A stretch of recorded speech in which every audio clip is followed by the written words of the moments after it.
Happy Cinco de Cuatro, everybody. This is the Saints and Savages podcast. We have a lot to talk about today. My name is Brian. Hey, everyone. My name is Mike. And I am the great Blake.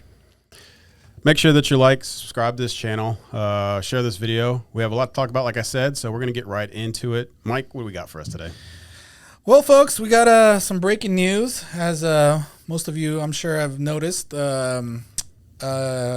summary judgment from the Supreme Court by Justice Alito has leaked to the public. I think it was Breaking Facts by Politico that Roe v. Wade is being overturned. So with that being said, obviously abortion would be illegal, or it would just revert back to the states. Illegal, It would revert back to the states. I'm not going to say illegal. Yeah. But anyways, a leak like this has never really happened to this degree. I mean, and I think everybody's in a huge uproar, especially the Supreme Court, as to why it's happening. But I mean, we're not really surprised because there's a lot of social justice warriors there that obviously are not going to be happy with this decision. So there's that. We're also going to be talking about the new Ministry of Truth, which is the new department that President Biden has created and has appointed somebody absolutely insane, guys, to run this department. Yeah, Miss Mary Poppins herself. Yeah, pretty much like this Broadway chick that's just like absolutely lost her mind. So we'll be talking about that, and of course we will be talking about our thoughts and opinions about these things. And we'll be starting actually with a fun, cool little game from our co-host here, Blake. He has a gun quiz for us, and you guys can follow along online and see how many right answers you guys have. But remember, subscribe, like the show, share it with your friends and family. And with that said, let's get started. Blake. All right, so these vary from ranges of difficulty. Locked and Loaded, firearm quiz from the great website How Stuff Works. Play. All but right. I think it's kind Is of this a true or false or multiple choice. Okay. And anybody can just go and look this up on Yep. that website. Cool. Do you want me to send you the link? Oh, no, it's fine. Okay. It'll be up for everybody on our description for the channel. Sure. How Stuff Works play Locked and Loaded quiz. First one, a dedicated sniper would most likely use this type of firearm. Automatic machine gun, bolt action rifle, semi-automatic rifle. Mike. Bolt action. Bolt action. Yes. Easy question. It's like a revolver. The revolver. A Derringer. All right. What is James Bond's pistol manufacturer of choice? I'm not even going to read the multiple choice. It is originally I think it was Beretta, but that's the original one. But the one that is most known is the Walther. Walther. Yeah. What model? PPK. PPQ. Yes. PPK, right? PPK. I thought it was Q. Pretty sure it's K. Okay, Pretty sure it's whatever. K. PPK, he used P5 Compact, P99, and a PPKS. Okay. I'm skipping that one. That was too easy. No. No, don't skip it. Oh, all right. What do you call the spiral grooves cut into the bore of a gun? Rifling. What submachine gun is nicknamed the Chicago Typewriter? Ooh, Thompson. Yeah, Thompson. Yeah, there you go. Don't even have to read the multiple choice. Where was the first gunpowder weapon developed? China, Mexico, or Persia? China. Yeah, I would say China. I would say China as well. We got that right. All right. Yes. According to scholars and archaeologists, China gave the world what it needed for spaghetti and spaghetti westerns. Yuan dynasty in the 13th century. And fireworks, baby. Yep. And COVID. Oh yeah. COVID from bats. This is not on the quiz. What three main chemicals are in gunpowder? It's sulfur. Sulfur. Some kind of animal dookie. Is it peat? Is it peat salt? Saltpeter. Saltpeter. There it is. Saltpeter. Yep. Sulfur, saltpeter, and charcoal for your carbon. Oh, okay. It's just to make it black. Charcoal for your carbon, saltpeter for your oxide, sulfur for your accelerant. For you chemists out there. All right, Mr. Wizard. My minor's in chemistry, so. Which pistol did John Browning design to accept the .45 caliber cartridge, which was developed first in 1904? The Browning. Is it the You not have the Garand, is it? The So- M1? it's a 45 caliber cartridge. Oh, it's a 45. Sorry. Say it again. Say the question again. Wait a second. Did they word this right? Say it again. Which pistol did John Browning design to accept the 45 caliber cartridge, which was developed in 1904? The options are Beretta 92F, the Colt M1911, or Glock 17. Colt. Yeah. Colts are usually 45s. Yes, it is Colt. Yep, Colt. One of the longest handgun in standard issue of any military anywhere, I think, or at least in America. I know it's true for America. Yeah, could be. Longest standard issue firearm, I believe. Which 9mm submachine gun was developed for the Israeli army? The IMI Uzi, MP38, Stern Mark II. Uzi. Uzi it is.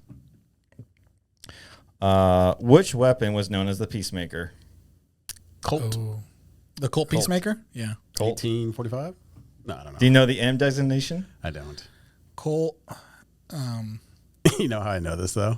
It's not going to sound stupid, but it was Back to the Future 3. That's what I was just thinking that too when he's like on the shooting range thing. Colt Peacemaker. Colt Peacemaker. That's That's hilarious. the M1873. Nah, dude, there's no way I was going to No. God made man, Colt made them equal. Mm-hmm. Which weapon was hailed by General Patton as the greatest battle implement ever devised? AK-47, M1 Grand, Spencer Carbine. M1 Grand. M1 Grand. M1 Grand. Such a great rifle. When someone thinks... Awesome on your thumbs. Shout out to our good friend Garen Thumb. Did you ever see that video where he literally gave himself Grand Thumb like over and over and over? And I'm like, he's like, all right, that's it. All right, one more time. Go ahead. Excellent. It makes the most distinct sound out of any gun when it runs out of ammo. Yeah, and that one actually has a clip. Yeah, it's ejecting the clip. Yeah, Yes. when people think of clip, that's actually what the clip Yeah, is. that's how it started. Yes, the only time you could say clip and be accurate. Bing! And it's the best weapon in Division 2. Oh yeah, dude, that's a great one. I love it. Do you know what the modern remake of the M1 Grand? Have you guys seen that? SOCOM. The Mhm, SOCOM. SOCOM. Have you guys fired it? I have not. I have not. It looks really awesome. Colin Award did a video on it recently. I've seen videos in the past on it. There's still snipers and special forces that still use it. It's pretty much porn, dude. I mean, like just looking at the SOCOM, you're just like, oh. I mean, it's SOCOM's just great. it's I think an one amazing of the marksmen in Black Hawk Down used the SOCOM. Yeah, he was using the M1 though. Like he was actually he was using the so the SOCOM is the civilian version. Mhm. That's the one we can use. So the one they have is like the M1 or the M14. That's the long barrel. Mm-hmm. So we have like the 16-inch barrel. Yeah, that's right. So America. when the SOCOM shoots the 308, the original M1 Grand shoot the It's like 30-06? no. It was an old cartridge. Yeah, they're all 308. Yeah. Oh. Anyway, when someone thinks shotgun, this is the firearm the person most likely imagines. This is a Frenchy Spas 12, a Remington M870, or a Pancor jackhammer. Remington. Yeah, Remington. I don't know what the hell those other ones are. I don't either. Spas 12 was the shotgun he had in Jurassic Park with a full-up stock. Oh, yeah, that's right. That's Yeah. right. Yeah. That's the a cool anti-aircraft shotgun. Wait, what? No, I'm just joking. That's what we always called it. Like when I was with the Marines, they used to always, it was like, what is that, anti-aircraft? Like what kind of shotgun is that? Crazy-looking shotgun. If you were an 18th century coachman, which weapon would you likely carry to repel highway bandits? Winchester. Blunderbuss, Gatling gun, Tommy gun. Oh, come on. I thought Coach you meant like back in the Wild West. 18th century. 18th century. Blunderbuss. Yeah, had to be blunderbuss. You could like stuff spoons into it. That's what he was in Pirates of the Caribbean. Yeah. Oh, that was in the canon too. Yeah. Yeah, he's got the fork in his eye. Yep. I forget that it was like that's where the term shot comes from, because they would actually just like stuff the cannons with like crap on the ship, you know? Yes. That's how the grape shot originally was invented, yeah. Or you do what's that song? Monkey something. It's like it's a stack of cannonballs. I forget what it's called. It's called a monkey something. There's a song that was made out of it, but anyway, whatever. I'm screwed. Like a shanty. Yeah. Monkey pile. Which conflict saw the first widespread use of the M16 assault rifle? Vietnam? Yeah. Vietnam. Bravo. And it was all still made of like just straight aluminum. We still had them. Like when I went through field med school in 2000, we still had M16s. Yeah, you have to keep those super clean. I think the M14 carbines today are much more reliable. No, it sucked though because they'd give us the blanks. And the blanks are just insanely filthy. So you just like I figured it out real quick when I had to clean my rifle for the first time. And the next time we went out there, I was just out there. I was like, "Bada jam, bada jam," and I was like taking my rounds and throwing them. I was like, "Bada jam, throw." I was like, "Man, like Griswold, you cleaned your rifle real quick." Yep. That's funny.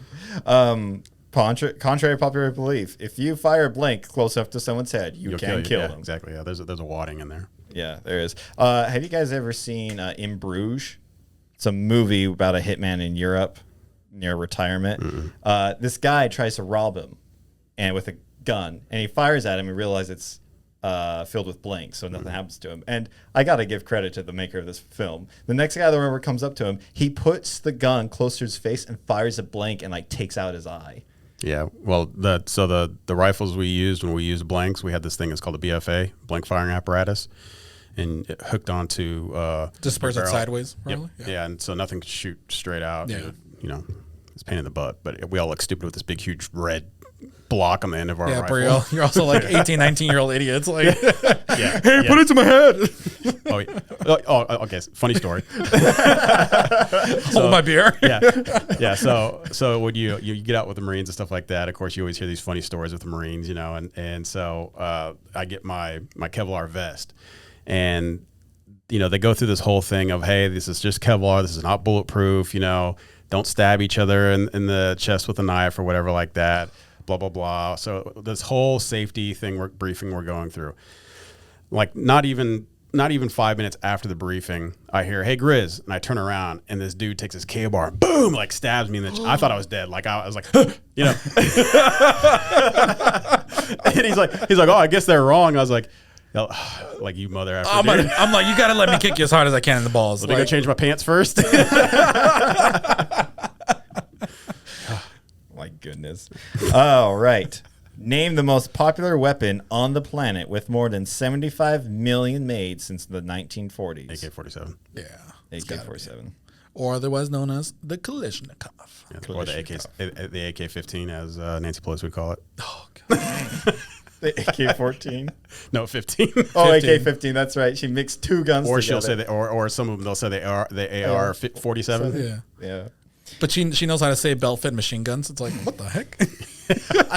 Who was the Without guy? spitting out her teeth. Yeah, I was like, what the frick? Who was the guy that held up an AR-15? She was, this can shoot 100 rounds per second, unregistered, made out of plastic, and went through all of this. But the thing is that's not as bad as that general that was at like a firing range with like CNN or something like that, and he's like, "This is a fully automatic semi AR-15," and then he's like, he's not even shouldering it right, you know, and or like the prosecutor in the Rittenhouse trial that points the weapon, just the flagging everybody, the AR straight at the jury. Gosh, dude, I would be like diving for my life, man. This just proves why none of you understand. And I rest my case. Second Amendment.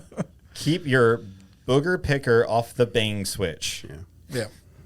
Next. Which handgun did Dirty Harry make famous? Dirty Harry? Yeah, he had that long revolver. The Python. Was it a Python, Colt Python? So you have the Colt Detective Special, the Smith & Wesson M29, or the Walter PPK. No. I'll go with the Smith & Wesson.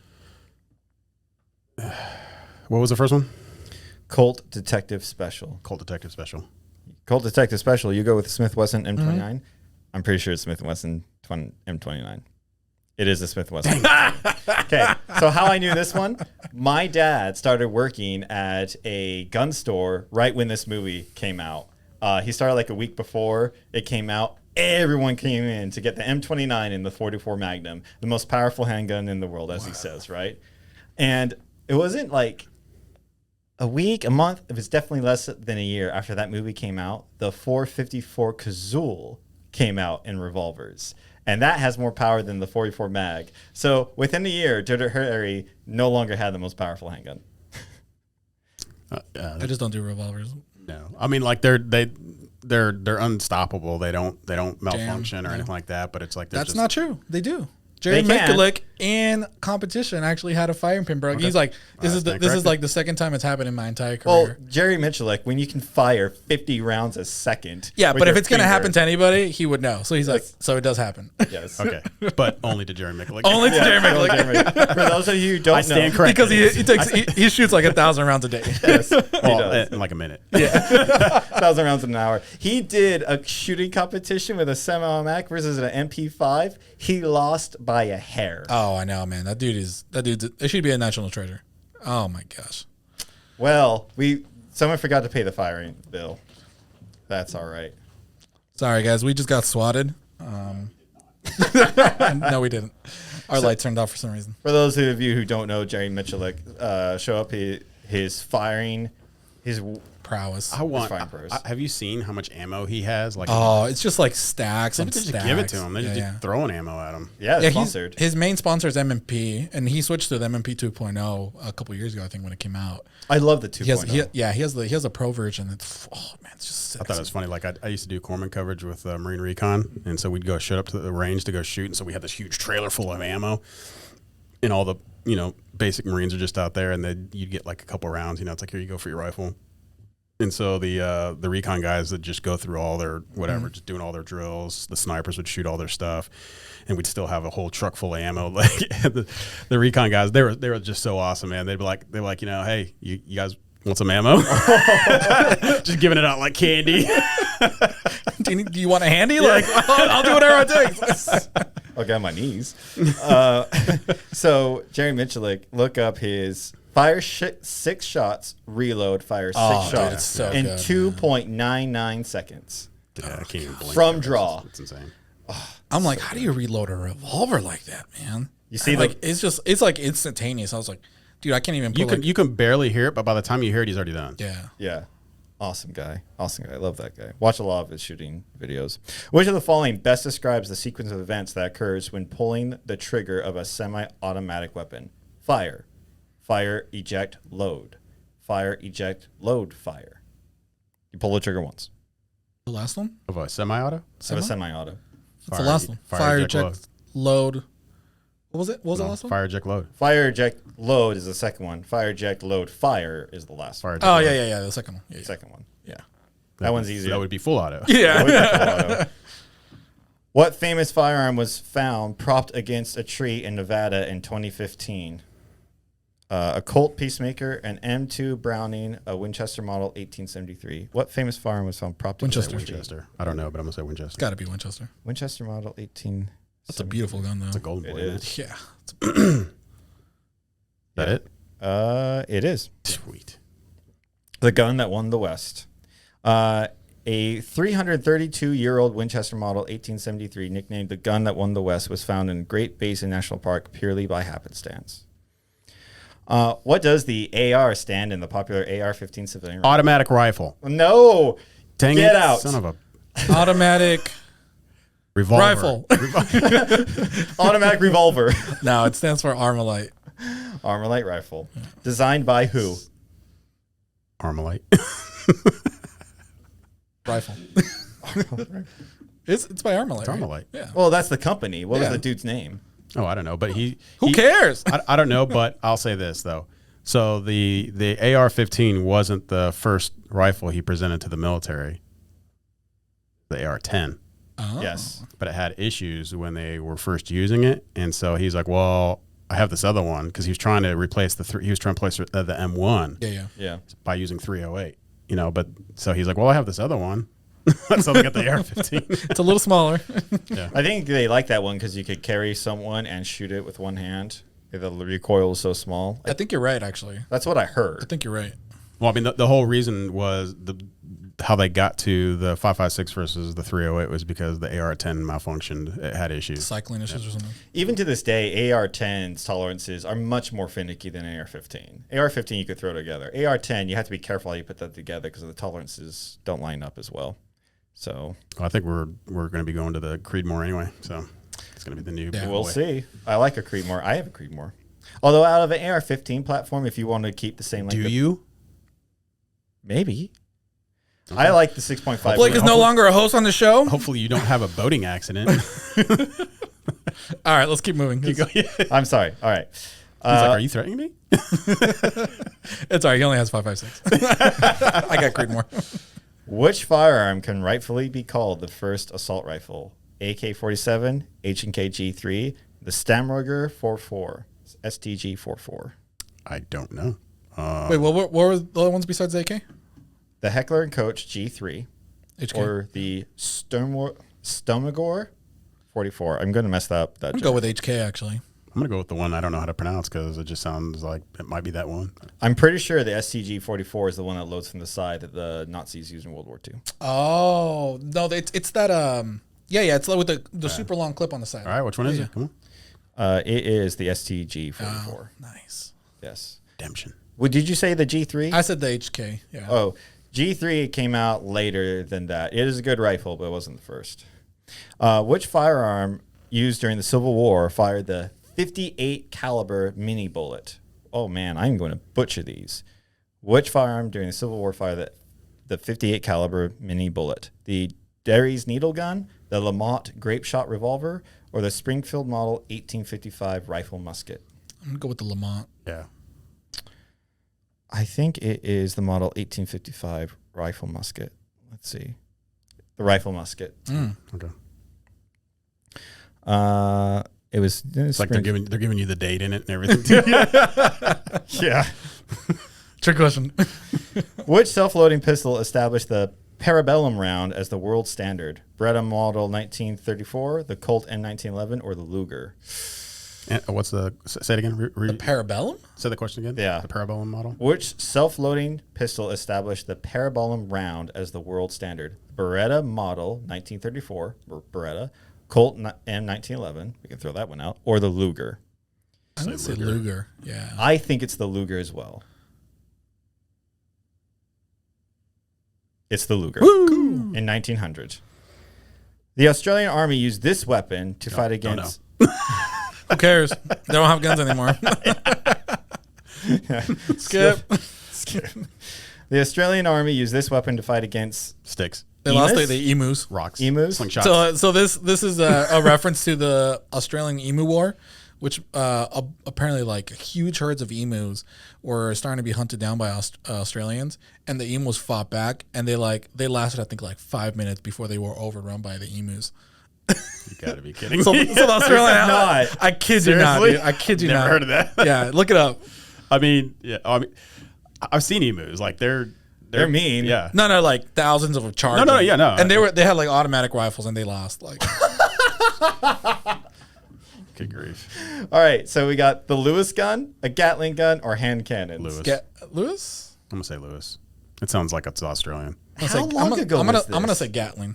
I don't remember the year, but I remember I saw a YouTube video about it. I was like, what? Yeah. the Only fuck? they would not be able to wipe out thousands of emu with a Gatling. Yeah. I'm gonna say Lewis.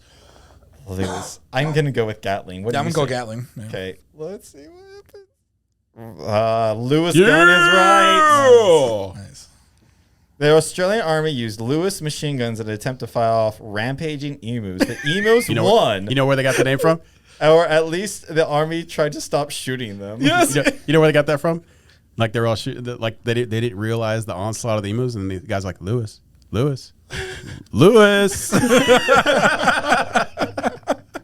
I have to look this up. This looks like the I kid you not. There's a couple videos on YouTube that I saw about it, and I was like, it was like one of those random clicks where I saw on the right. I was like, emus, Australian Army, what? And I clicked and I watched it. It was like Right 10 next- minutes of my life I'll never get back. Right But it was Can I have hilarious. Right next, I want this right to next be- the thing that said MILFs in your area. Want you? call now. Click here. Now I'm gonna go with the emus. That's hilarious. I want this to be the basis of a B movie. What a great B movie. The Onslaught of the Emus. Gosh. All right, Go for keep it. going. Let's keep going. An 1835 attempt to assassinate President Andrew Jackson with 2 Derringers failed because the assassin couldn't get them through the metal detector. Ha! The assassin had forgot to load them. The pistols didn't fire. You forgot to load them. Pistols in fire. I think the pistols didn't fire. Let's see. Pistols didn't fire. Yes. Richard Lawrence, probably under the effects of lead poisoning, failed to assassinate President Andrew Jackson. Brought with them. Okay. Which semi-automatic weapon with a large capacity magazine became infamous after appearing in the surveillance footage of the Columbine massacre? The Ingram MAC-10, the Intratec TAC DC-9, or the MAT-49? The first one. MAC-10? Yeah, I'll say MAC-10. I think it's the MAC-10. Oh, we are all wrong. It was the Tech DC-9. Tech 9. Oh, it's a Tech 9. Tech 9. Yeah, there you go. Yeah, could you use the appropriate vernacular, please? Yes, please. Street vernacular. Street we're hood, okay? If I were to hear Tech 9, I would have immediately thought of Sons of Anarchy when the little kid just shoots up the school, and I would have been like, Tech freaking 9. Oh, well, I am sorry for the misleading information. I've actually seen like the whole video of the inside of Columbine. It's pretty crude. Like they were in one of the rooms, and they had this girl and this other guy on the table, and they're just taunting them, and then just boom, blast the girl, and then they're just taunting the other guy, and then he goes to run, they shoot him, and then you watch them kill themselves eventually, but it was bad, it was gruesome. I feel like that was the start of the school shootings. Yeah, probably. Yeah. I can't think of a big one before the Columbine. Those pistols drawn at dawn were probably flintlock, percussion cap, matchlock. Flintlock. I'll say that. Flintlock it is. A 1975 attempt to assassinate President Gerald Ford with a Colt 45 failed because the assassin hadn't chambered a bullet. The assassin had forgot to load it. The firing pin was defective. I'm going to go with my answer again. He forgot to load it. Firing pin. I'm going to say firing pin.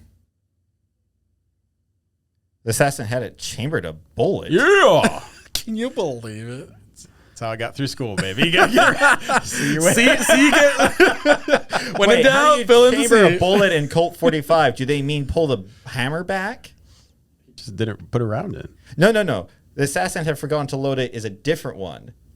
What was the answer? The first one was the assassin forgot to chamber a bullet. That wasn't even one of the answers. Yeah, that was the It first one was. I said. Yeah. He forgot to load it. Right? No, he didn't chamber. No, he didn't chamber around. But how do you chamber No, but around? you said he didn't load it. No, I said he didn't chamber whatever. around. Well, at any rate, I think that one, Whatever. I would argue against that one. They should have said he forgot to pull the hammer back. You don't chamber around in a revolver. No. I don't. They're already there. Yeah. Well, I mean, if you're smart. Let's go on to another story. My phone just died. Well, cool. Anyways. Who won? Oh, yeah, who won? I got 2 wrong. Well, I'm the Lord, so I win. Suck it. Punch yourselves in the face. I think you got 3 wrong. I think you got 4 wrong. I think I got 2 wrong. Hey, well, screw you. You didn't even answer like 3 of the questions. I answered all of Just them. kidding. All right. You probably read it too. This is so. Yeah, he did it beforehand, and he still lost. I did terrible at this. I got to study. All right. Well, that was a fun game. Thank you. That was fun. I love talking guns. On a more serious note, why don't we jump into some stories? Yes, please. So as you guys know, or I might have heard, we live in an Orwellian Oh, I know. dystopia. It's getting worse. Oh yeah, Orwell had to be in the time Have travel. you seen that meme of Orwell where he's like looking at a newspaper 2022 and he's like, holy crap. So, the reason we're saying that is because the administration and yours truly, Uncle Joe, has decided to. I think is it under the DOJ? It might be some other. Just DOJ. This is DOJ. Have decided to create something known as the Disinformation Governance Board, and that is eerily familiar or similar. Harry Potter fans out there. Yeah, for your Harry Potter fans, as what is known as the Ministry of Truth. And this is in an effort to combat disinformation, which we all know is just colloquial terms for whatever I don't agree with. Yeah. And that works both ways. We're not just saying it's the left, but it's predominantly on the left. So anyways, we got this story by our friends at the Daily Wire, and it reads, Biden's Orwellian maneuver. So this last week found a guy with billions of dollars at his fingertips seeking to control the message, no, not Elon Musk, President Joe Biden. Just as the billionaire entrepreneur moved to take over Twitter, Biden created the Orwellian named Disinformation Governance Board, which, trust us, is going to ferret out misinformation and feed you all the yummy Soylent greens you need. Musk summed up America's sentiment in a single word: discomforting. Meanwhile, U.S. top immunologist Dr. Anthony Fauci, Saint Fauci, said the U.S. is through the pandemic phase. Hallelujah. Only to be refuted by none other than top immunologist Dr. Anthony Fauci, who said, yeah, no, and Biden stumbled into the headlines by telling teachers that children are yours when they're in the classroom. Will we ever get rid of those pesky parents? Oh, Joe. So, Quote of the year. what do you guys think about this? What do you guys think is going to happen with this thing? Is this gonna is it going to get struck down later on, or do you guys think it's going to take root and just start getting censored? Oh, they're going to feed it. they're going to feed that bad boy. But the thing is that it's already unconstitutional on its face. Megyn Kelly talked about it on her show. You know, she's like, this is going to get knocked down immediately, right? Mm-hmm. But leave it to the Dems and the left to figure out some way somehow to fund this, reword it, whatever it can do to try to pass muster if it ever goes to the Supreme Court. Right. Yeah. You know, like they did with Obamacare, same thing. Right.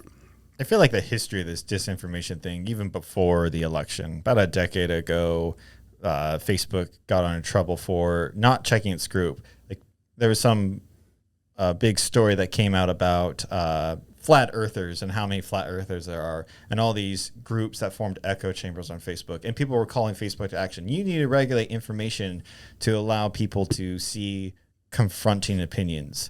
And ever since then, people are like, yeah, we got to find a way to control information so we don't get people who are more flat earthers. And now it has evolved to this point. Are we really scared of flat earthers and little minority groups so much that we have to make a ministry like this? Dissenting opinions. It's like you can't disagree, you know? Yeah, it's funny, man, because before like 2016, before Trump won, misinformation wasn't even referred to at all in the mainstream or in the public sphere whatsoever. It wasn't until Trump came in and started changing things up that these words started coming out. Right? They're like rebranding these things. This is how they're branding like dissenting information now. It's not, this is fake news. This is not blah blah blah. This is just what we don't like to hear. Sure. And you shouldn't listen to this. You should listen to us instead because this is disinformation. Did you notice how it's like these things, they always come from the left? You never hear the right coming out. Yeah, you never hear Republicans dude. sit there saying we need to come up with the Department of Misinformation. It's like that. Why would we need that? We have facts. Yeah. And again, how are you going to implement that when we have the freedom of speech? Well, not only that, but then you look at it. Yeah, you're right. But then it's like, why would you also put it under the DOJ? So you have a law enforcement arm. Yeah. So what I think is going to happen, I think this branch is going to, or this office or whatever is going to become like the ATF, right? The ATF like passes laws and like rules that like they're not even passed by Congress, so they shouldn't even be able to be enforced. Even the FBI smacks them down from time to time. They're like, nah, you're stepping out of line, man. I know, but they still pass it, and people still adhere to these rules and regulations. So I think it's going to be the exact same thing, and then the right's going to fight it for a little bit until they take power, and maybe they'll use the same tool. I don't know, because I think they're right. There's a big red wave coming, right? Mm-hmm. I think Republicans are going to take back the House, take back the Senate. And what the Democrats are trying to do right now is, and I don't mean this as all Democrats. I guarantee you there's some Democrats that do not want this either, right? This is leftists, so I clarify. The leftists that want to push this because they know that it's short time. Mm-hmm. They got till November to get in all the crazy, stupid stuff they've ever dreamed of, mm-hmm. and this is the time to do it. We got to do it right now. So let's try this. But the other fact of it's like, do you guys listen to yourselves when you name these things? Seriously though. Disinformation Governance Board, the DGB. Yeah. Let's just rename Congress the Ministry of Magic, because clearly you guys you're fake anyway. That's gonna be the title of this episode. So let's assume these people are completely benevolent, right? And this turns out to be as honest and as above board as possible. What benefit does it bring to have a Department of Misinformation if they are truly wholesome and moral and virtue? Like, what benefit does that bring to society if they do a good job? The answer is none. None. Yeah, I mean, none whatsoever, point period. Like End of even case. even if they do their job right, okay, they make sure only true things come out, false things go out. But true is just relative to the recent scientific discoveries and best practices, which are always evolving. In 1800s, at the term of quantum mechanics, they were sure that atoms were composed of this soft putty stuff and electrons were stuck into it like a tapioca pudding. It wasn't until Rutherford shot atoms in the center, found a highly dense core. All right, they completely changed the theory of the atom. And what would the Ministry of Truth, even if they're benevolent, do at this point? No, we have this evidence that we have this. We don't need experiments. We don't need to approve funding going against this. Science and truth is an evolving thing as we understand perspective and get it wider and do experiments and discover. To answer your question, they would say, "Butter, she's a witch." Right? How do you know she's a witch? Oh, and Because she looks like one. and second of all, you're a nerd. Yeah. Thank you. Absolutely. You're already in. No, that's awesome information. No. But, you know, I mean, we saw this with COVID, right? You saw Oh, the dissenting. back and forth. You saw dissenting point of views on by a lot of doctors. It wasn't just like one or two, right? And these are qualified, professional, published, you know, medical professionals. Even the guy that invented the freaking RNA vaccine. And what they did is they just canceled them because they're misinformation. They're disinformation. We don't agree with it. But then they're like, well, then, you know, all these doctors say that it's right, you know, but you cancel all the ones that are against that point. So, of course, the rest, the ones that are remaining are going to follow your viewpoint. The Hunter Biden laptop, right? Oh, That was yeah, I fake. mean, that's that the was number Russian. one. That was Russian disinformation. That was, you know, the right was reaching and making up stories, and it comes out it's true, right? Yep. So we would have never found out that it was true if this Department of Misinformation or whatever you want to call it was around, right? We would never actually know this fact. But my other thing that comes up with this is always like, okay, you're doing this now, right? What happens when the pendulum swings the other way? Do you want the other party in power of something like this? No, you don't. Mm-hmm. I guarantee you don't, right? And you don't ever ask these things. So if it's not good in the hands of one party, why would it be good in the hands of another party? Mm-hmm. Okay. Yeah, just get rid of it. Yeah. How about you let people figure things out for themselves, or let themselves open their mouth and remove all doubt that they're an idiot when they speak. You know, I'm fine with that. Mm-hmm. I think AOC does a handsome job at it every single day. I know I pick on her all the time, but She is such a lonesome person. national treasure. Yeah, absolutely. She hits on billionaires too. That's terrible. That's terrible. But yeah, man, I don't know. It's a scary thing, man. I mean, let me keep reading just a quick paragraph here. Go for it. No, you go ahead. All right. President Joe Biden's Department of Homeland Security, so it's under DHS, is working to create a Disinformation Governance Board to counter what they determined to be false information related to national security. So, like, because of the Patriot Act too, like, doesn't everything fall under national security then? Yeah. Well, they asked Mayorkas, and they were like, you know, well, who is this actually going to affect? And he couldn't answer it in the beginning, and then later on, I think he went on Brett Baer's thing, and he's like, well, this is actually this. We're not actually going to use this on American citizens. Yeah. Right. So is this for Russians? So I think what they said is that they're trying to combat disinformation and misinformation from China and Russia. And I'm like, I mean, everybody knows you're lying, though. Like, you know, you're going to be using this here domestically. Well, why don't you start with all the people that are being bought and paid for by the Russians, by the CCP? I mean, there's a book out there called Red Handed, you know, that really goes into all the people who are bought out for it, you know, the president being one. You have Mitch McConnell, because I Republicans as well. Mitch McConnell, you know, Cocaine Mitch out there, baby. His wife is tied in with Chinese shipping. But yeah, it's like, start with that. Why don't you start somewhere simple, low hanging fruit. All right. So let's continue here. On Wednesday, Politico reported that DHS is creating the board to coordinate countering misinformation related to Homeland Security, focused specifically on irregular migration and Russia. While Russia has certainly been guilty of putting out disinformation around the globe, American intelligence officials have also labeled factual information like Hunter Biden's laptop from hell as Russian propaganda as well. Even the mainstream media now admit that the contents of the laptop were real. Nina Jankowicz will now reportedly head the new DHS board as executive director. Jankowicz was one of the prominent liberals who appeared to believe that the laptop was Russian disinformation. House Minority Leader Kevin McCarthy responded saying that the move was Orwellian. leave it to Democrats to think free speech is the problem and more government is the solution. McCarthy said in an exclusive statement to the Daily Wire, the notion that the same party that spent 4 years promoting the Russian collusion hoax suppressed the Hunter Biden laptop story and equated parents to domestic terrorists believes it has the credibility to tell Americans what is true, and it's laughable. Yeah, absolutely. I mean, this lady, if you guys haven't checked her out yet, go and look up YouTube videos that she's done. I mean, she is just unhinged. She just goes off on there's far left and then there's far left radicals, right? Like Psaki. Yeah. And she's like at the very end of that spectrum. And the fact that she is in charge of this department is insane, man. It's like saying I don't know who's a far right radical. You guys know. I'm trying to think. It's like saying it's like putting Hitler in charge of. He wouldn't be far right. That's fascism. Yeah, he would have been far left. I don't know, man. What he's a socialist. I can't even think of anybody. Anyways, imagine just the most radical right winger you can think of, and putting him in charge of something. That's like putting, Trump or Bush in charge of the Environment Protection Agency. Yeah. No, that's like. Well, I believe that should go away too. Yeah, it should. But that should be up to the states. For in terms of reference, it's like putting someone who is a CEO of an oil company in charge of the EPA. There you go. There you go. I'm still okay with that. Brian's okay with it. But for those who want a good analogy, that is it.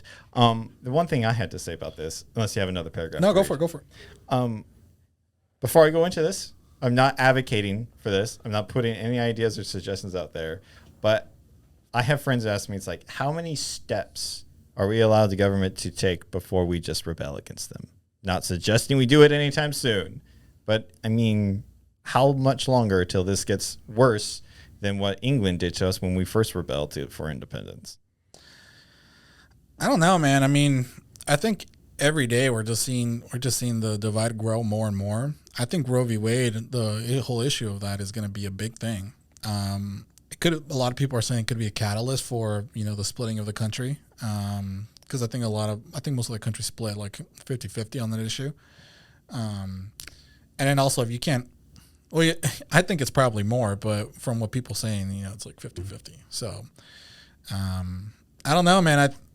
It's I think to the point where people can't get enough food for their family and stuff. They're pushed into a corner where they have to do something illegal and they just don't care. Yeah, but if you were actually to take a poll of of the average person, the average citizen, and you sit there and you said, is this something that you need in your life? Is this something that's high up there on your Maslow's hierarchy of needs? It's like, no, absolutely not. Right now it's like if you ask most people, what's the largest concern right now, they'd probably be like inflation, high gas prices, high food prices. I don't care about this Ministry of Magic, Truth, whatever garbage, right? They don't care. This to me, what this is a distraction. I think it's like there's that meme of, I don't know, whatever Marvel superhero, he's like, random bull crap, go, and it's like, this is like the administration, right? Yeah. Let's just come up with anything, let's just throw it against the wall, let's see if it sticks, right? So we're going to come up with something that's so obviously, blatantly, bull crap, the Ministry of Magic, and and people are just going to eat it up, and of course the left, they do, this is amazing, yeah, this is what we need, because we don't need a billionaire running a tech company. Now it's a concern. Dead silence. You didn't complain about it when a billionaire owned Twitter to begin with. You didn't complain about it when a billionaire currently still owns, for the most part, Facebook. Or exactly. Washington Post. Yeah. Amazon. AWS. Everything runs on AWS. When the most unimpressive billionaire ever buys, the Washington Post. Gosh. What news printing agency, virtual or hard print, is not owned by a billionaire? Yeah, sure. Yeah, most of them have institutional money going through. And they're generally on the left. Yep. Yeah. Yeah, usually smaller publications are the I ones think that before what's his face Bezos owned it. It was the other billionaire, Warren Buffett. Warren Buffett that owned, and he used to own Coca-Cola at one point in time too. Look at Coca-Cola now. Mm-hmm. Coca-Cola is a big lefty company. Yeah. Even maybe more independent, like The Blaze by Glenn Beck. I'm pretty sure. I don't know if Glenn Beck's a billionaire. No, not even close.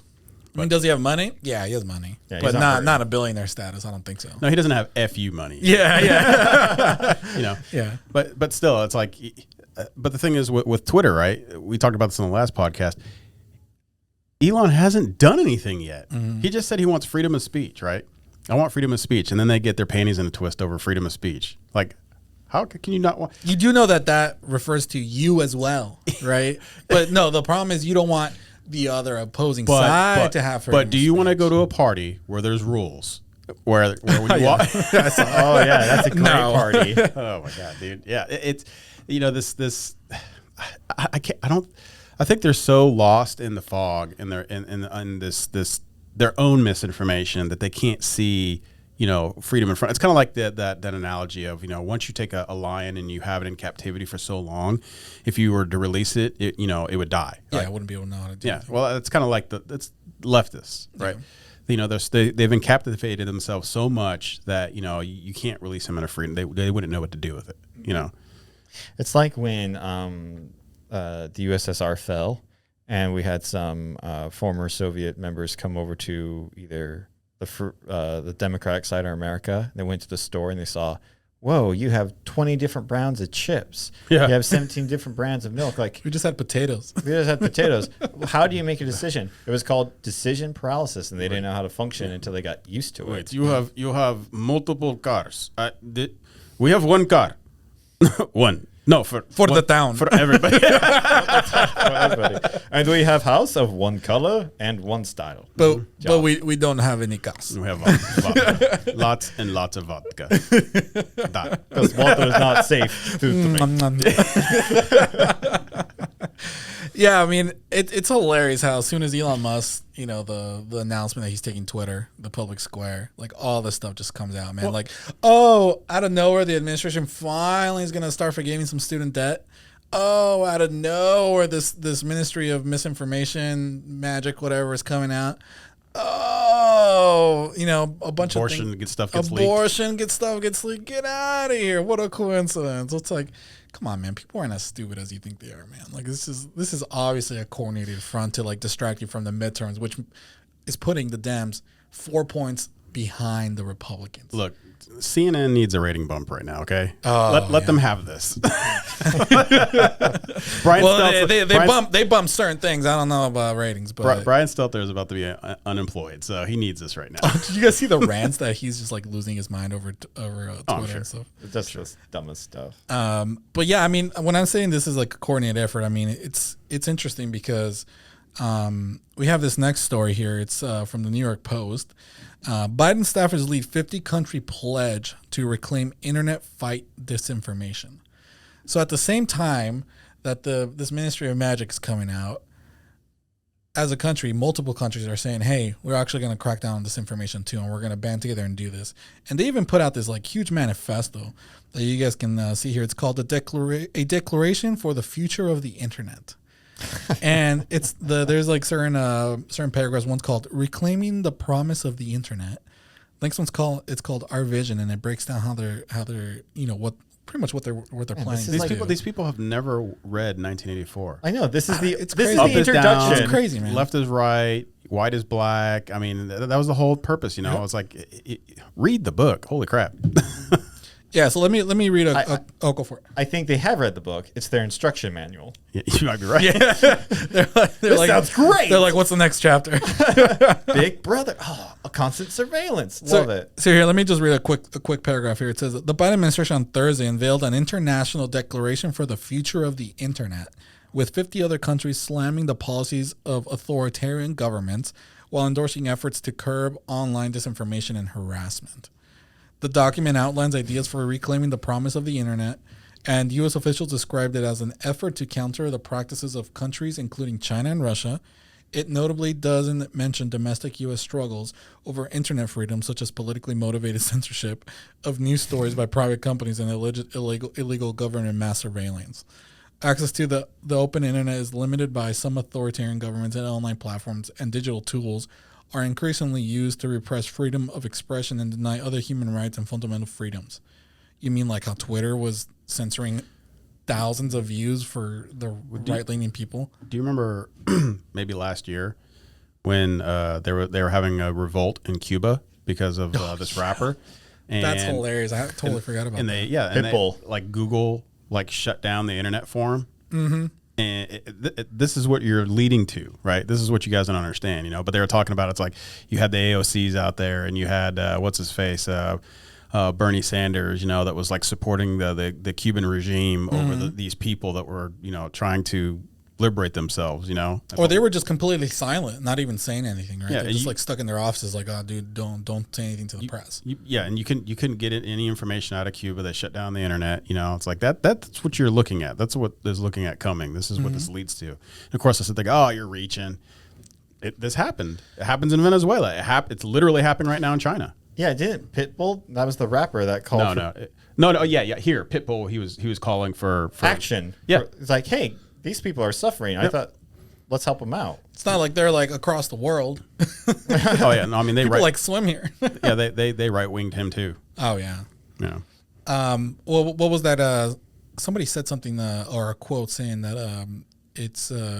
it's scary how like all the conspiracy theories are becoming true. They're running out of conspiracy theories. Yeah, that's hilarious, man. Yeah, I think one comedian posted like, "Boy, you conspiracy theorists have hit 10 out of 10 the past 5 years." Yeah, the Babylon Bee is like, we can't even write fake stuff anymore because it's all real. Turns out to be true. Yes. I mean, they actually got like banned on Twitter, and it was the dumbest thing ever. And it's like they're a satirical website. It literally says it on their description. We're what is it? A religious news platform that does satire. Faith and satire. Yeah. It's like the Onion. I mean, it's just for fun, man. How often has the Onion been banned from Twitter? I don't know. Never. Well, thanks anyways for banning the Babylon Bee, because that's what got Musk to buy Twitter. I mean, we still have these other satirical websites that haven't been banned yet, like MSNBC, CNN. Did you see the CNN Plus poll? They said they were shutting down. They shut down 2 days earlier. Yeah. Couldn't even shut down, right? Yeah, they couldn't shut down, right? They're so terrible that it shut down early. But yeah, man, it's a scary thought. Like just information being locked down by the government, man. If you think they won't turn this on the American citizens, you're crazy. I'm just down for them. Just turn off the internet. You want to see the world become a greater place? Shut down the internet. But that's the big fight right now too, right, over this whole 5G thing, because the United States controls the internet, right? It's in our hands. We control it. But if China gets 5G and they get this 5G in all these countries, which they're really pushing to do, then they can control the internet. And that was an issue that we're having, where they were like reaching out to the Five Eyes, and they were trying to get like the UK to take Huawei and allow 5G, and then basically the Pentagon goes, if you do this, we can no longer communicate with you anymore. And they were like, oh, got it. Noted. Yeah. I don't know, man. China's huge leverage on that, though. Google's helping them. I mean, right? I mean, to me, that's idiot. Here, you're an American company, right? Started here in the U.S. Google started out. What was their slogan? Don't be evil, right? Which they quickly removed later on. Oh, can you imagine? Just like, what would you say to people when they ask you, why would you remove that? Well, because we want to be like. What would you say? Well, it's like the Democratic Party platform removing God from their platform. Remember that? You remember that? Yeah. They were like, did you ever see that? Yeah. Yeah, they're voting on it, and they're like, how many people vote aye, and they're like aye, nay, and there's like more nays, and they're like, oh, the ayes have it. It's like, what? Yeah, but anyway, we're going down this rabbit hole. But yeah, so Google, it's like they're helping out China make AI. They're helping China with 5G.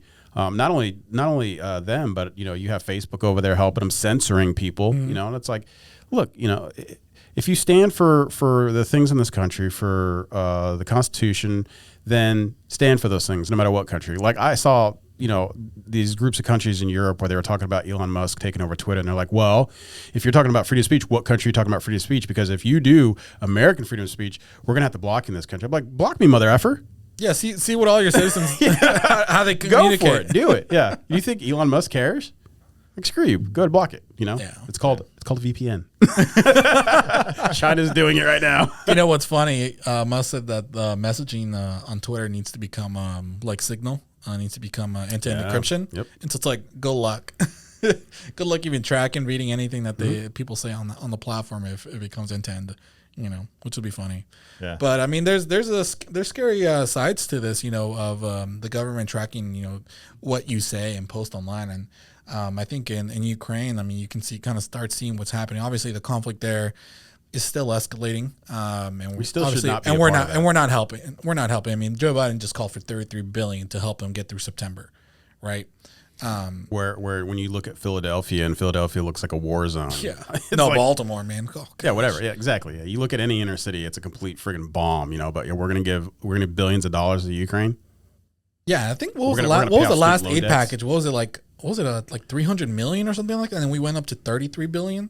Whoa. Yeah, I mean the I think the jump in the aid package is absolutely astronomical. Well, I mean, yeah, it's like, and I'm not for paying off student loan debts, but I'd rather you pay off student loan debts with the $33 billion, which still wouldn't do it. You know, it's like $1 still trillion. wouldn't, yeah, But yeah. either way, it's like then give it to Ukraine. It's like there's so much still going on with Ukraine and Russia that we don't know about.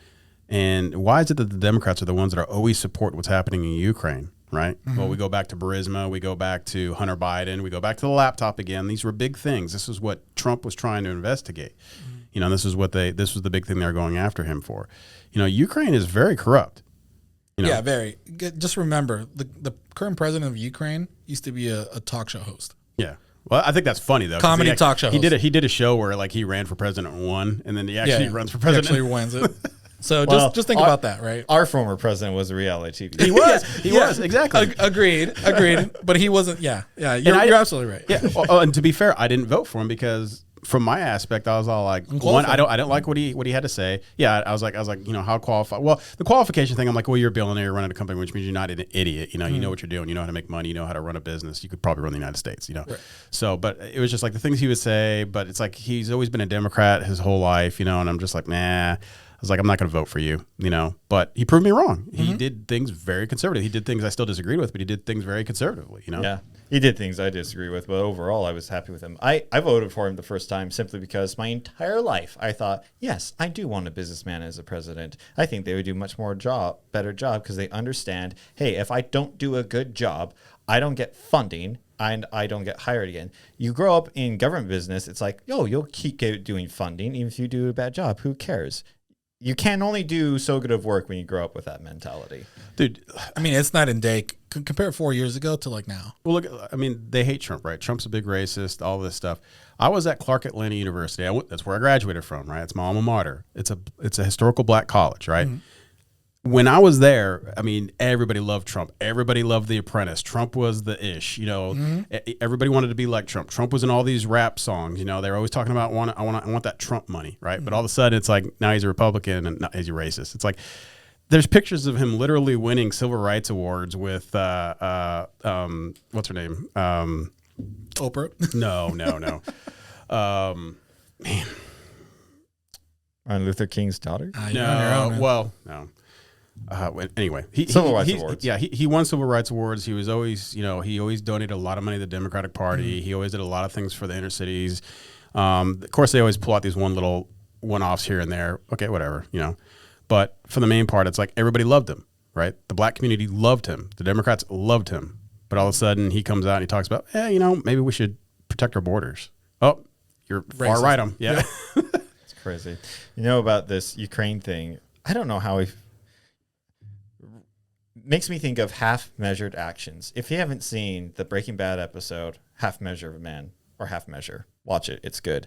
You can either not support Ukraine at all, don't give them any help, or help them fight the war, get involved. Those are the two like big choices you can make. We have decided to go for the middle, where we don't get involved in the conflict, but we give them funding. It's like, we're not interested, but we're giving funding. You show your support by giving Well, it's not funding. even that. We're denying the peace talks, right? Like we're sabotaging any talks for peace with Russia. Like we literally sabotage a bunch of those peace talks. We are obviously being hawkish towards this because it's affecting Russia, right? It's in the government. I mean, I don't know if it's in the best interest, to be honest, but it's obviously in very wealthy, you know, congressmen and senators. You know, I think it's actually really funny though, how you have this country like Ukraine, right? Which is, you know, I'm not knocking them, but you know they're a backwater Eastern European country, right? Formerly Soviet Union country, province, right? And here they are with tractors, farmers, probably musket rifles, taking out the Russians. It's epic. It's hilarious, and it's like I bet you China is just like they're doing the face palm right now. They're like they can't believe how epically failing like the Russia is doing right now. It's you're Vladimir Putin, dude. You're on a horse without a shirt. It's like you're the embodiment of male testosterone, and here you are getting your butt kicked by a bunch of farmers and gypsies. They're just like towing APCs anywhere. Just go taking them back. Honey, look what I have. yeah. This was like the greatest battle tank ever, and it's just like it's running out of gas.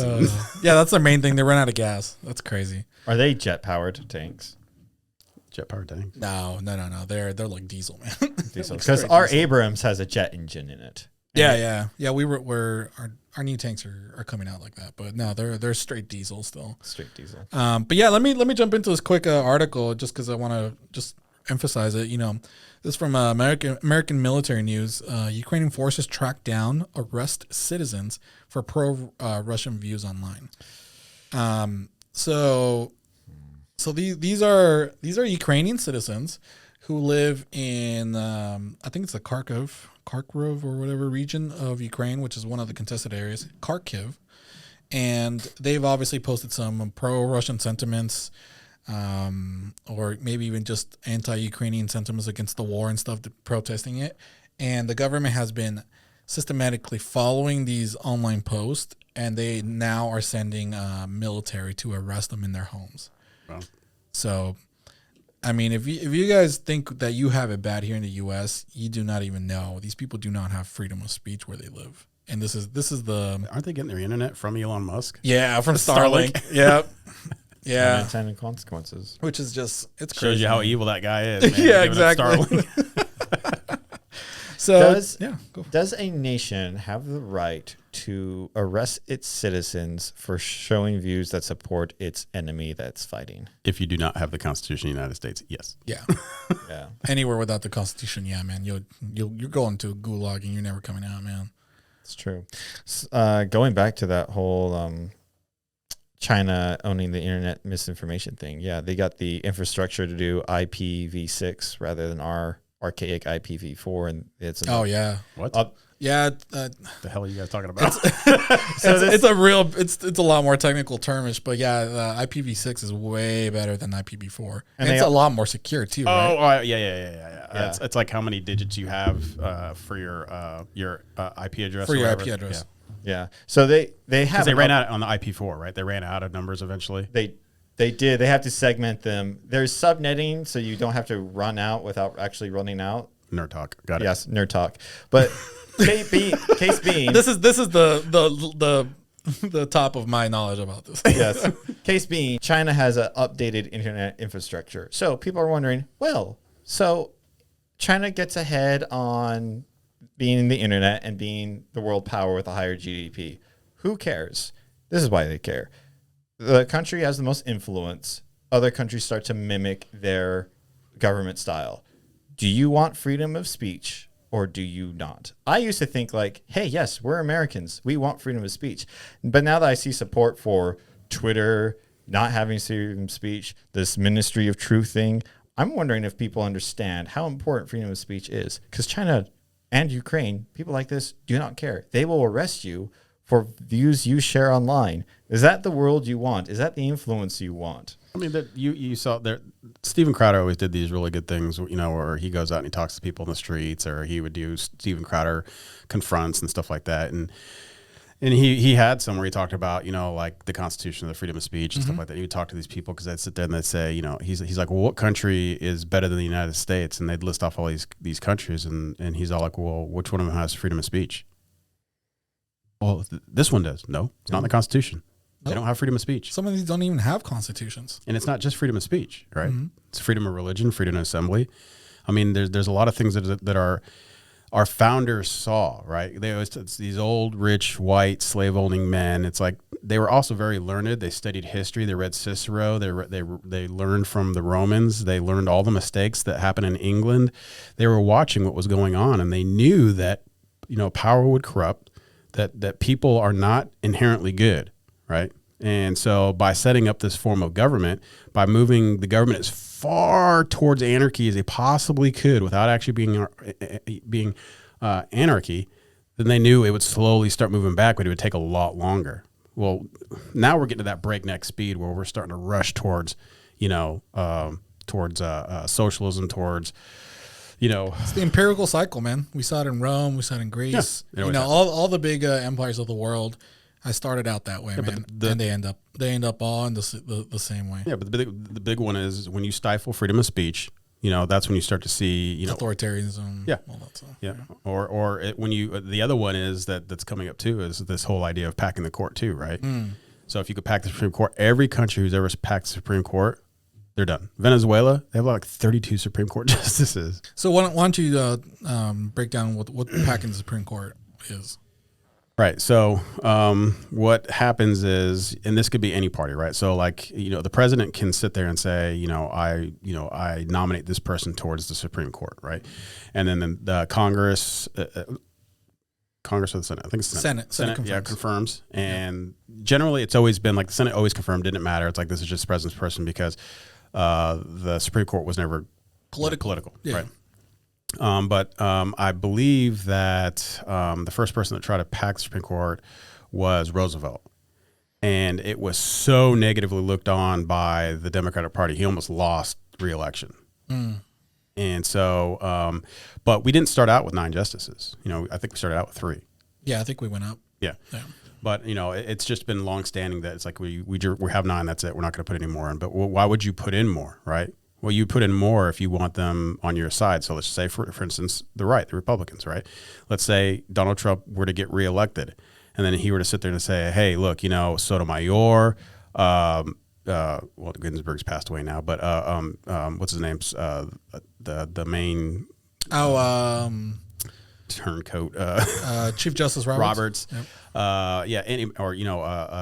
Justice Brown or Kenji Brown when she comes in, Kenji Brown Jackson when she comes in, it's like, well, we have too many liberal judges, so you know what, I'm going to nominate 3 or 4 judges that are going to be extremely conservative to the court.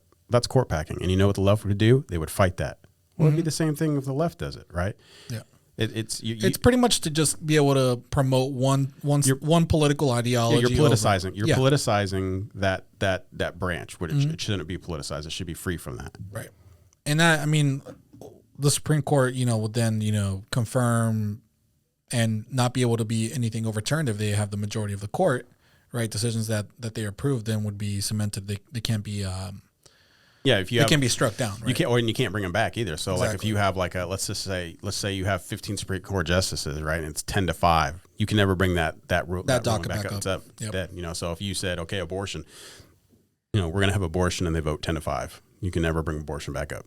Done deal. Yep. Or same thing, Second Amendment, right? You sit there and you make guns illegal or something like that, right? You can't bring it back up. But some things get overruled after a certain time, like Roe v. Wade. That's being brought back up, right? That's because it wasn't ruled by a majority of the court. It was only I think passed by a +1 majority on the court. But if it's the overwhelming majority of the court, like 2/3 of it, then it can't be brought back on docket. By the way, it was all men. It was all men, right? Yeah, I think I remember that. Yeah, wasn't most of them were conservative or registered? Well, no. Yeah, they're all men. Yeah. It was a bad decision anyway. I want to do a reaction video on the truth of Roe v. Wade. It's pretty interesting. Yeah, I know. The funny thing is, like, if you ask anybody, like, what's the history of Roe v. Wade and how it got to the Supreme Court, most people don't even know it, man. They won't even be able to tell you, like, who's the person that brought it. I think it didn't even go before Congress. That's the thing. It's like, the Supreme Court just came up with it because it was brought up to them, right? But it's actually not. It's not a law. Yeah. Yeah. Didn't Roe not even want the abortions, right? Anyway, she did in the very beginning. Her attorneys carried on the case actually without her. Yeah, that lady. I think, did she just die, or she? A couple years ago. Yeah, I think she died like a year ago. Yeah, but she was completely against it. She fought against abortion her entire life from when Roe v. Wade was put in, and her name isn't Roe. I forget what her actual name is, but. If you go online, you go to YouTube. Like I said, I want to do a reaction video on this. But the lady, she actually didn't have an abortion. She had the baby. You know what's effed up, man? That the girl that she had is like super pro abortion. Mm-hmm. Yeah, incredibly. She's like she hates her mother, man. Like it's insane, dude. It's just dystopian, man. But the thing is like it's not. They're getting wound up about this when the entirety of the United States abortion was never a federal thing, right? Yeah. It was up to the states, but it was very criminal. You actually could be charged as a criminal for having an abortion for a long time. Yeah, unless it was medical.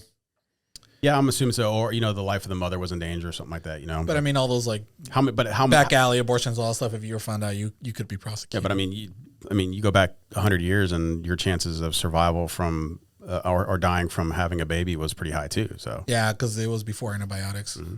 I think that's one of the main reasons. But yeah, I mean, I think the court packing issue was brought up. What was it? A couple of years ago? Was it when Trump appointed Kavanaugh? No, the other one, the newest one.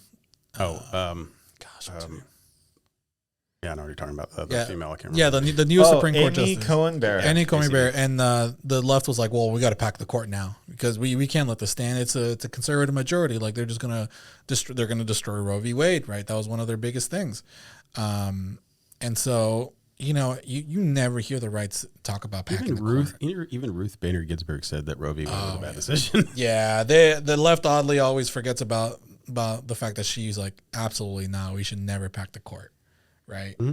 But there again, every time it's a conservative majority, they're like, we got to pack the court. We got to make sure that our agenda is pushed through no matter what. So, but you're talking, the court shouldn't even be making these laws, man. You know what I mean? They shouldn't even be cementing these things. They should be interpreting the Constitution. Well, the Supreme Court screwed up a long time ago when it decided to, instead of just ruling on the Supreme Court, they started doing case law. Yeah. Yeah. It's like, no, your whole job was to look at this law that came up, and to look at the Constitution and go, is this constitutional? No. Okay, goodbye. Yep. But they started doing case law. They started doing stare decisis. Yeah. The fact that all they have to do is look at constitutional law. They don't deal with any other cases, only cases that are serious to that degree. My favorite response from the new Justice Brown was that Ketanji Brown. I was reviewing the Constitution. She's like, oh, I'll choose not to ignore it to answer that. I'm trying to remember exactly. No, they asked her. She's like, they're like, what is the Constitution? She's like, I can't answer that. It's like, what do you mean you can't answer that? That's your whole point for being here to answer what the Constitution is. But again, she's not a biologist, so you never know. That's just what happens now. So, how can you? So if you can't, I'm not going to pick on her, but if you're sitting there saying, there's, men can be women, right? But men can't have a decision when it comes to women's bodies. Then what's a woman? Right? We all have an opinion on abortion. How are we going to make a decision on this abortion if we can't even describe what a woman is? Is it a birthing person? Is that what we're going to say? Well, apparently men can get pregnant now, so it's like, shouldn't men have a decision? Exactly. It's rules for thee, but not for me. The vast majority. So if anybody here is watching, if you happen to be on the left, this is what I would like you to know. The vast majority of conservatives and people on the right, the two biggest concerns we have with abortion is, one, you're killing an innocent child, right? We can get into semantics on that, but that's just one. I just want to say that. The second one is, we don't want to pay for abortions, right? Regardless if it's religious or whatever, we don't want to pay for that. If you decide that you want to have an abortion because of a decision you made or because of a decision you didn't make, that is up to you. Okay? I don't want to make abortions. I don't like abortions. Let me say this. But I believe, like Heavenly Father says, right? It's like you have a right to make your own decisions in life, good or bad. Yep. If you decide you want to have an abortion, that's up to you. I don't want to take that right away from you. I disagree with it, and I wish you wouldn't do it. But conservatives, our biggest thing is we just don't want to pay for it, which is why you want to take it away from the federal level and go back to the states. Because if California, which they will, California be an uber abortion state, that's what California can do. Texas can be uber, against abortion. Mm-hmm. That's fine. It's up to the state. Go live in California. Exactly. Travel to California, do whatever you want. But yeah. But then you start getting a slippery slope argument now when we get into abortions, right? Well, when is it a life? Can you have an abortion? How many days after the baby's actually born? Is it really born? When is it actually alive? These are these things that it's like you get into the mud and the muck, and it's like it's also like if you live in one state it's illegal, but you travel to another state to do it. Did you commit a felony in a different different state, but return to your state where it is a felony. Yeah, You know, that's one. it's like you get into semantics of it, but again, you know, at the end of the day, it's like, yeah, it is your choice because obviously the baby can't decide to not be killed. But again, why are we paying for it? Yeah, paying for it's for a problem. If you're really concerned about people not getting access to this, I'm sure there are infinite number amount of celebrities that could donate half their salary to pay for abortions everywhere if you want to start that kind of movement. In addition, did you hear about California? There was discussions about talking about post-birth abortions. It was Colorado. So Colorado, I think they're about to, or they already did, pass a law making it legal for an abortion to happen up until birth. Or birth. Even 4 weeks they found after. 4 weeks after. There's 5 babies in D.C. here that, you know, they at least a couple of them were after birth abortions. After birth abortions. It's insane, man. That's absolutely death insane. by childhood neglect. Murder. That's murder. Well, you know, their argument is it viable? It's like, well, are you viable when you're asleep? Yeah, seriously. No, a baby's not viable at any point in time until it can feed itself, right? I mean, it can literally cook and clean for itself, right? I mean, you put a 1-year-old baby after it's born, a 1-year-old baby, you put it down on the ground with nobody there, it's going to die, right? So is that viable? You can't use that argument. You can't use the viability argument. But I think Ben Shapiro has a really good argument on this, right? Too, when he talks about one of the, for conservatives, it should be a big sticking point, and I've used this against other conservatives who support, you know, the freedom to choose, right? And Ben Shapiro said he's like, yeah, that life is in your body, but it is not your body. It has a separate DNA. You know, therefore you can't sit there and say, you know, my body, my choice. Yeah, your body, you can do whatever you want to your body, but that is a separate entity. That has a separate DNA. And the other thing is too, is like, again, as conservatives, right? You don't want to send your body, but you want it to be federal where I have to pay with my taxes. So you force me to be in your bedroom in your body. I don't want to. Yeah, they're like, well, you know, I mean, the thing is people are using abortion as contraceptive. Yeah. You know, I was reading a tweet today. Temple, you know, tweeted saying, how many women actually get an abortion? Like, how common is it? And people replied saying like, oh, you know, I got an abortion, but I knew a girl who had 4+ abortions, right? They're treating it as contraceptive, not as, you know, what was the old phrase, safe, legal, and rare? Yeah. It's not rare anymore. Hillary right? brought that up, yeah.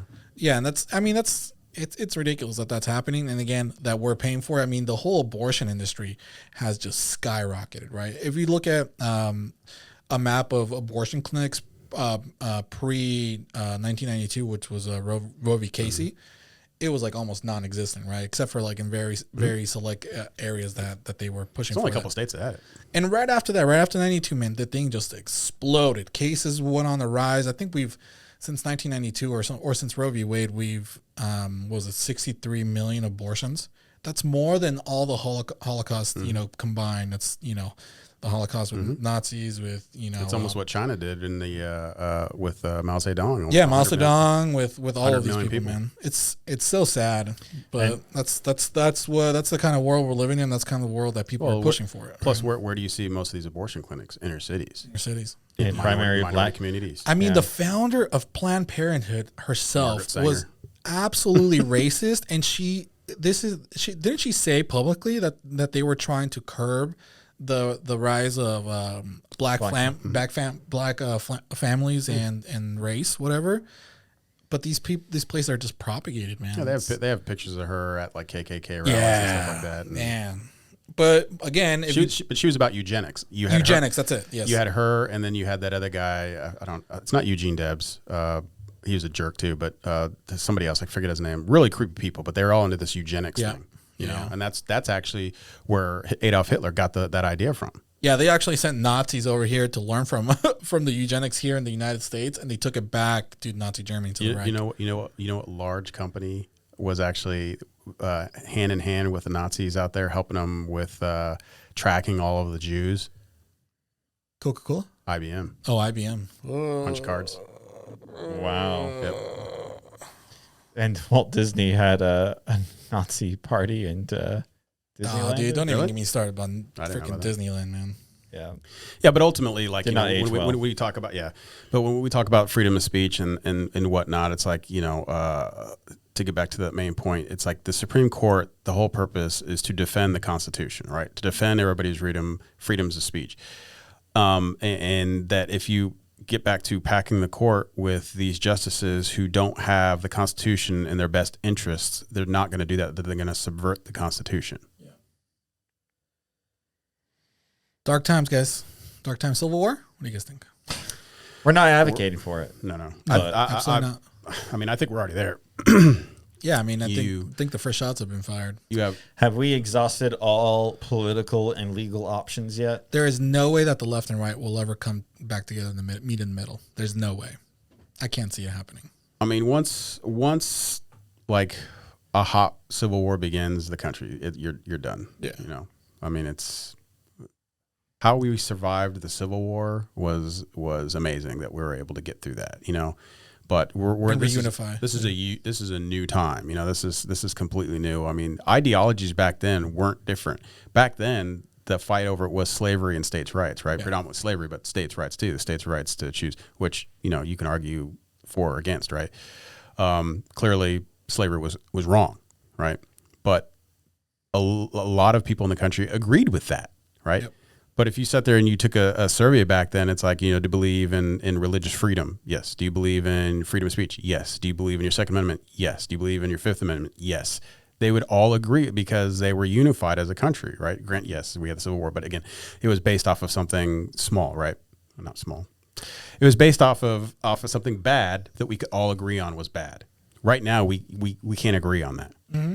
We're split so diametrically. It's so opposed right now. We can't agree on anything. And the whole slavery issue wasn't that, yes, slave owners, most of them were racist to some degree, but it was mostly about the economic downfall of releasing slaves for their economic prosperity that triggered this. But yeah, man, I just think ideologically, the left and right or center or whatever, man, they'll never be able to meet in the middle, man. Not anymore. Not when information can travel so fast. Not when, It's quite polarizing. It's polarized, absolutely. That's what I'm saying. I don't think it can happen. And the next step, I think, is going to be a hot war. In some way, shape, or form, or whatever. Maybe it's a couple states seceding or saying, hey, we're just not going to follow what you're saying anymore, federal government. We're going to do our own thing, like Texas or Montana, Wyoming. They're just like, what are we using you guys for anyways? They're touting about California doing it when Trump won. Remember that? Yeah. It's always we got the West Coast has to secede. The red states always want to do it when a Democrat gets in, but here California is, when Trump gets in, and then we need to separate it. And then of course all conservatives are like, go. Bye. Yeah. So we'll fight you on that one. Yeah. The thing is about a civil war, what is the one thing that you fight about? Government oversight? I think it's beliefs, man. It's beliefs. When you are forced to do something that you are diametrically opposed to or pay for that affects your family. I mean, I couldn't even imagine a hot war, like a hot civil war. Yeah, like, I couldn't even imagine because, like, who's who? Who's who? It's like your neighbor. It's like, but the thing is like, if you really got down to it and you had honest communication with someone on the left, even a far leftist, we'd probably agree more on most stuff than you would think. Mm-hmm. But I think it's like you and I, we study Blake. You and I study Stoicism, right? Mm-hmm. It's like even Christianity, where Stoicism, it's like hand in glove, man. Control of your emotions, right? If you have control of your emotions, you don't allow your emotions to control you, you can think more clearly. It's okay to allow your emotions to come up every once in a while, but if you just allow these knee-jerk reactions to happen, you're going to make wrong decisions every time. Yeah. You can feel angry, you just don't lash out at angry. Yeah. You can feel sad, you just don't wallow in depression. You acknowledge your feelings, but you're in control of them. And I think it's like just, talking about the internet, these polarizing issues make non-issues and issues. A lot of these old school transsexuals, none of them cared about pronouns. None of them cared about bathrooms until this happened. They cared about healthcare and access and being bullied as a kid. They didn't care about any of this stuff until it became the hot button issue for them in the last 2 years. I think the media is the big one on that one. The media is the big bad guy, and they don't even realize it. Yeah. Or they do and they just don't care. Yeah, they claim Trump for being the polarizing one when it was really the media trying to polarize everyone. Trump was created by them. Yeah. He's the result of media doing what they did. Yeah. and they don't hate him. They love him. They've never made so much money and had so many views as when Trump was in office. Yeah, they don't realize how badly they need him back. Yeah. CNN Plus would be a great streaming service if he was still in office. Cool, guys. Well, you. thanks for joining us today, and good talk, good conversation. You guys want to say anything in closing? Well, savages, you stay saintly. Yep. Just make sure you continue to keep following us. If you have any ideas for future shows, let us know. We are still trying to lay down some times where we can do some reaction videos. I think that would be some really good stuff to look at some like Thomas Sowell. I think that would just be some really good videos on there. If you have any ideas for that, reaction videos, let us know. Even the stupid TikTok ones, which I think are retarded, I will have no problem watching them if that makes people laugh. So, or like Ben Shapiro destroys. Yeah. So, but thanks for tuning in. Thanks for listening to us, and y'all have a good one. See you later.